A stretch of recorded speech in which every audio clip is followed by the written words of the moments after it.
Recently I finished up one of my Handwired builds where I extended out the port, and in this video I'll be showing you how I did it. So why do such a mod? Well, with hand wiring a keyboard, one of the most challenging aspects is figuring out how you'll have the USB port mounted. They generally aren't sturdy and supported well in the case, and you have the risk of the port from the microcontroller breaking off. So to fix this issue, I decided to extend a female type C adapter and make it a half cable. I do know the postage board exists, though it isn't as common as other traditional microcontrollers, which most people will be using. So this video was also a proof of concept to see if such a mod was possible, and it also gives us an insight into making a custom cable. So I sourced majority of this stuff online. I used eBay and AliExpress for most things. The only things that I got from a physical store was the heat shrink and wires. I actually have a lot of spare cables in a top out back, so for the main cable I actually decided to cut up an old Apple one. Lucky for me it was a 4-core cable and the right size for the Paracord that I bought. So with most things, having the right tools makes the job so much easier. So if you can, I recommend getting a good wire stripper because you'll need to be pretty consistent with your lengths. It's super important that you prep everything beforehand. Make sure you measure twice and only cut once. Make sure you tin the ends. Using a fine tip soldering iron makes this mod a lot easier because of how small some pads are, and you'll need to be very precise. So Type C female and Micro B female here. You can see the spots where I'll be soldering to on the Micro B as they're exposed, but it's a very small area per pin, so you can see why it's a good idea to have a good soldering iron. I'll also be using ribbon cable for this mod because it's so thin and easy to tuck away. The 4 cables being held together is also really convenient.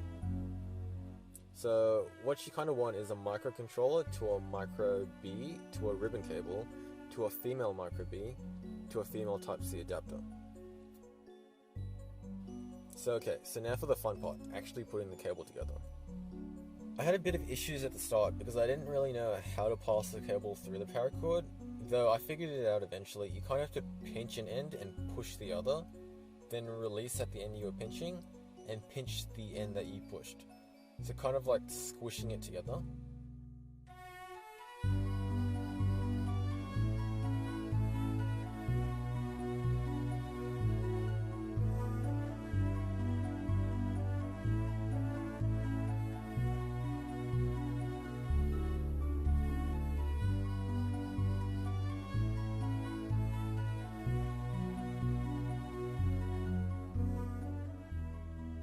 Now the Techflex part was a bit confusing, and the ends frayed a bit, which made getting the paracord cable through fairly difficult.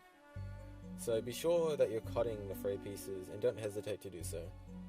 So I guess I recommend to measure and cut a bit more than you need, rather than having less. I ended up using a drinking straw to help me feed the cable into the flex, and once I realized to squeeze and push, the process was a lot easier.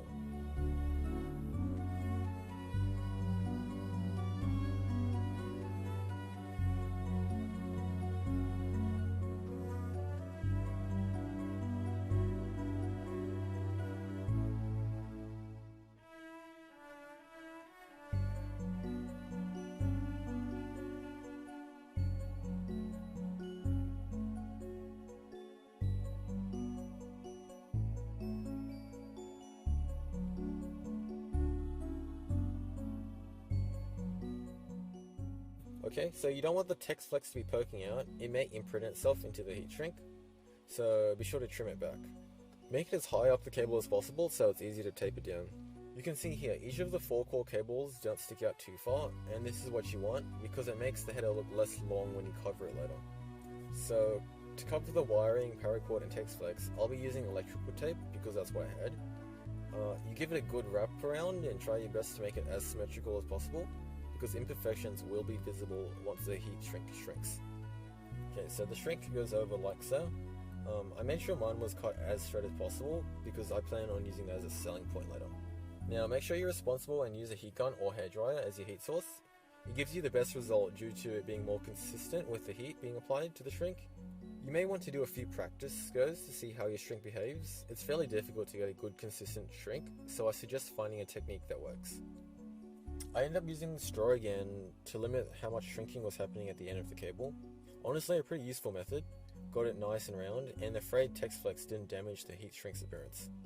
If you make a mistake shrinking it, or the tape you used underneath is poking out too much, don't hesitate to cut some more and do it again.